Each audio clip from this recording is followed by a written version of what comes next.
Hello friends, ఒక చిన్న కథ పేరు మనసు మాయా ప్రపంచం. రాహుల్ అనే యువకుడు ఎప్పుడూ తనలో తానే తన ఆలోచనల్లో మునిగిపోయి ఉండేవాడు. బయటకు చూస్తే సాధారణంగా కనబడేవాడే కానీ అతని మనసులో మాత్రం ఎన్నో ఆలోచనల తుఫాన్ నడుస్తూనే ఉండేది.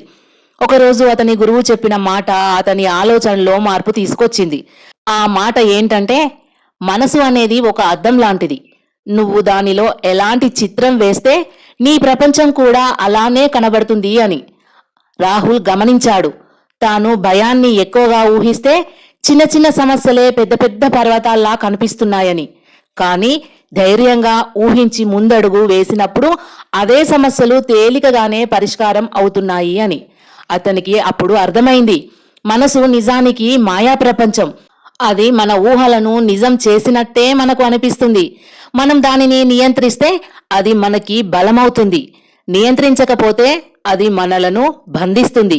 ఆ రోజు నుంచి రాహుల్ ప్రతి తన నెగటివ్ ఆలోచనను సానుకూల దృక్పథంతో మార్చే ప్రయత్నం చేశాడు. క్రమంగా అతని జీవితం సులభం, సంతోషంగా మారిపోయింది. కథ ఇంతే friends.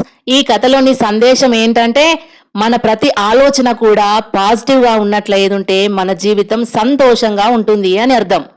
Thank you friends. Like, share and subscribe friends.